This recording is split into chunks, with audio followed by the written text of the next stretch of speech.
دیا من عیشه وارول خدا رحمه خلوی و تمام مریم مسلمانه که انشاءالله بری چند روژا اینه سرسبه الپنج و نیف و شش آراسی راح خواه تسلیم خود تعالی کر رحمت کر دیا من تحقیقت ده ندیا مبتنی بو دیا تمام مسلمانه بو تمام ایکو ویناست کرن تمام ایکو مثلا ده علاقه وان بهفرة چید بو جرد گوتن دای بوی تعبیرانی که خطاب دکرن بدرده تمام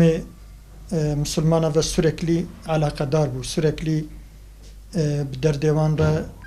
مصیبت وان بخوره مثلا بیشن علاقت کر وان را علاقت کر ده 2000 سرجی ده اپراسیونی کل انسان دیندار انسان مسلمان حساسیت اسلامی کوبان رهبون خدمت اسلامی تکرن درس قرآن ددان وعظ و نصیحت تخصن الانسانات کن و امت اسلامی و خلق مسلمان تخصن کوشیار بکن جوه تاریتیا کو ایرو انسان تدنه یا کفره یا فحوشه یا اخلاق سزیه کو تخصن مسلمانا شیار بکن درخن دوی سرجا کو اپراسیون وان انسانی بساحات تکرن ام چار برای مازن محمد بشیر وارول از احمد محمد سعید کملک ده محمد وارول بده محمد خلیل کملک ده محمد ام جهات نگرتن ام سیح ساله ده 10,000 دم هات نگرتن محمد بشیر وارول او یعنی که 1030 هات نگرتن معلومه دیامن sürekli ve pişti kum hat nagirtin hatta ku mesela bejin ev sürece ku hatta bejin şevel serebi bud ve sürecane kede sürekli Muhammed Varol l'antabet cezaeviyede bu ezl slif ke bu Muhammed Said le em bejin bingole bu ya dal serte bu arayki ve paşi ku Muhammed Beşir hatta girtin evji li Diyarbakır bu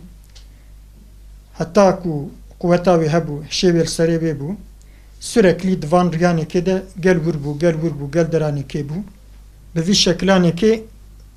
hayata ve tamam lisar riya 10,000 peve hayata ve tev lisar riya der riya gurişe de derbas bu bevi şeklani ke efhal devam tke Muhammed Said vakta ku digirin zedetri hafte roji de guzaltiye de yani de işkence de devam tke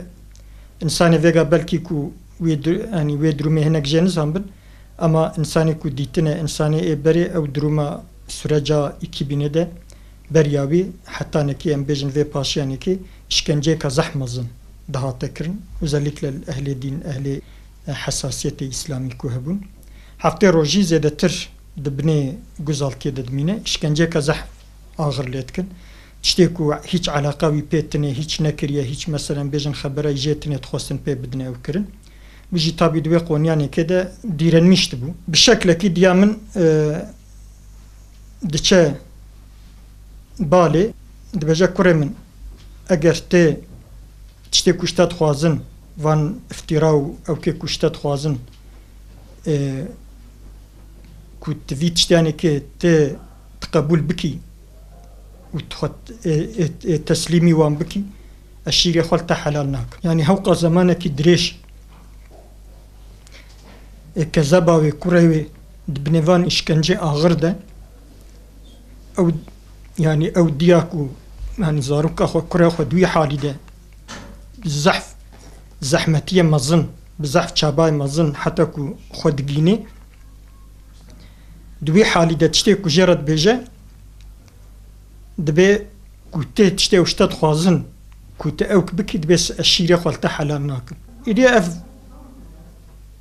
چوندن هاتنا و دريا حبسا ده بذي شكلي دوام كر از 5 سالا از نورمال تحبسي دما 10,050 ده از هاتما بردان و هر سي برايمني دي نورمال جزا دانوان دو جي مؤبد دانوان يك جي 18 سالو و نيف دانوان دبي خود تعالى زيدي قوة إنسان لإنسان ناكا يعني بلكي اف اوكا جران بلكي دي هو ويتحمل بكرنا بشتيف يعني كي هناك راح تسزبو بفي شكلاني كي ناخوشينا والدوام كر حتى نكي اف روجا إيني بري روجا إيني بدر روجا دیسا هنکی دروماوی راحت سزبو دروماوی نباش بو مراکر خسته لورانی که گومه بخنه یوغن باقمه خسنه یوغن باقمه لورانی که در روجا اینی سریس به خودتان امانت خواه جهستان رحمت کر